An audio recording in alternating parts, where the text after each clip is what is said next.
Il-kriminologu u akademiku Xavier Formosa esprima d-disappunt tiegħu li rapport dwar il-kriminalità kien miżinterpretat mill-kelliem tal-Oppożizzjoni għall-Intern Jason Azzopardi.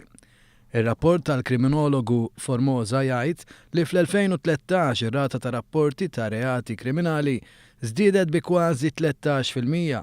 Fost oħrajn żdiedu l-każi tal-frodi kif ukoll ir-rapporti marbuta ma' cybercrime.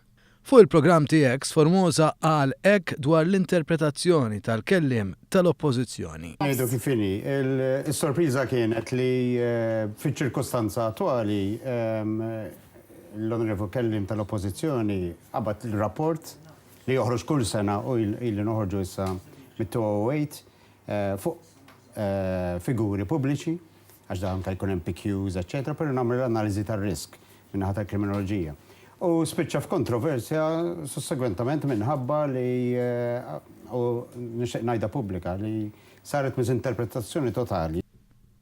Għal aktar minn darba Azzopardi prova jagħti l-impressjoni li r-rata ta' kriminalità kienet marbuta ma' deċiżjonijiet fil-korp tal-Pulizija fost oħrajn xi trasferimenti.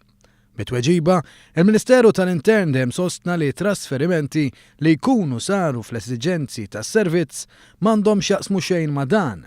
Minħa tiegħu Formosa irreaġixxa hekk. Dik hija xi ħaġa li lilna fil-akkademja tweġġana ħafna. Għaliex? Għax m'għandekx taqbad rapport xjentifiku u tużaħ għal skopijiet politiċi.